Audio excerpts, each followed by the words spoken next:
On different occasions, this man has claimed that he has visited heaven more than twice. But why does this recent visit seem to be the last? Could he possibly go there again? Or is that chapter closed?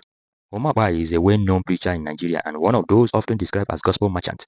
He is among those who have claimed to have seen God face to face, or to have drank tea or ashen bitter with him. These kinds of claims are not new among certain preachers who try to convince their followers that they have a special and personal connection with God, one that ordinary believers do not have. From all these testimonies and stories, one would naturally expect that these people who have seen God or visited heaven more than once would not die like ordinary men. You would think that their end should be like that of Elijah, who was taken to heaven by a chariot of fire, or like Enoch, who walked with God and was no more because God took him.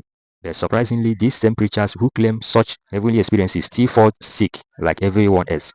They still go through pain, face medical challenges, and eventually die like those they once described as unbelievers or sinners. Their deaths are not extraordinary, and their bodies are buried in the same ground as those who never claim to have seen heaven. It makes one wonder what all the bragging and loud testimonies about knowing God are really about.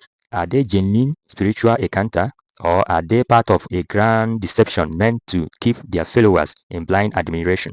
When you look closely, it is difficult not to question the motive behind such claim. What do these preachers really stand to gain by deceiving their gullible followers who cannot think independently? Many of these followers believe everything their pastors say without taking time to compare it with the scripture or even with common sense. They are emotionally attached to their spiritual leaders, believing that to question them is to question God himself. As a result, they remain under the strong influence of manipulation, while even obvious lies sounds like deep revelation. These preachers gain wealth, fame, and power over their congregation. They build empires in the name of churches and accumulate properties that would make many business tycoons jealous. Yet, they claim to be humble servants of God, called only to serve the people. It is a sad reality that the same poor people who pay tithes and offerings faithfully to these preachers often run away from paying their taxes to government. The very system that should provide them with roads, hospitals, and schools is left without the needed fund because people prefer to give their money to religious empires that give little or nothing back to the society. These followers are often brainwashed to believe that paying tithe brings heavenly blessings, while paying tax brings nothing. They have been made to think that contributing to church buildings is a higher duty than contributing to their own nation's progress. Meanwhile, the men they enrich continue to live in luxury, owning private jets, mansions, and international connections, while their members struggle to afford basic needs. This situation raises an important question. What happened to all the earthly wealth these preachers have gathered through church businesses? When they die, the money does not follow them to heaven. If heaven is truly where they are going, their families inherit the wealth. In many cases, the churches they founded become family business passed down to their children. These children who may have no divine calling or spiritual experiences suddenly become pastors or bishops, continue the same pattern of religious enterprise that their fathers began. If these men of God were truly working for God, would they hand over what they called God's ministry to their biological children as if it were a personal company? Shouldn't the leadership of a true church depend on calling, character, and divine direction, not on bloodline or inheritance? It is even more troubling that many of these preachers seem more interested in expanding their personal brand than in spreading the true message of Christ. Their focus is on building massive cathedrals, establishing universities that their poor members cannot afford, and acquiring titles that make them look like kings instead of servants. Their followers worship them more than they worship God, treating every word from their mouth as if it were directly from heaven.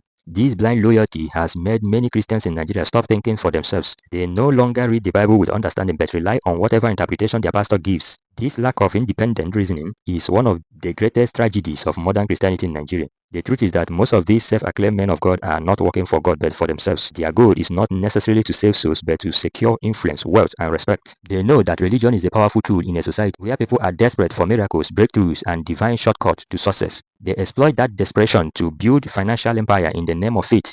That is why you see them making unbelievable claims like visiting heaven, shaking hands with angels, or having tea with God. These claims attract attention, create awareness, and make their followers believe that they have reached a level no ordinary Christian can reach. It is psychological manipulation wrapped in spiritual language. In the end, these men die like everyone else. No matter how many times they claim to have visited heaven or spoken directly with God, their mortality catches up with them. They grow old, fall sick, breathe their last. Their followers weep, their names trend for a while, and soon another preacher rises to take their place, repeating the same pattern. The poor continue to give, the rich preachers continue to grow richer, and the cycle of spiritual exploitation continues. Every Nigerian Christian must therefore ask himself some honest question. Are we truly following God or just following men who use the name of God for personal gain? Are we building our faith on truth or on the emotional excitement of miracles and prophecies? Do we really believe that God needs our money to bless us, Or have we simply been conditioned to feed the greed of those who know how to use religion to their advantage? These are not questions to be taken lightly because they determine whether one is walking in truth or in deception. It is time for believers to wake up and reason for themselves. God has given everyone a brain to think, a Bible to read, and a spirit to discern truth from lies. No preacher, no matter how famous, should be treated as God. The same God they claim to have seen is accessible to every true believer through faith and prayer. Jesus himself never built a mansion, never handed a church to his relatives, and never sold the gospel for profit. He lived simply and died humbly, leaving behind a message of love, truth, and sacrifice. If our modern preachers were truly his followers, their lives and ministries will reflect the same examples.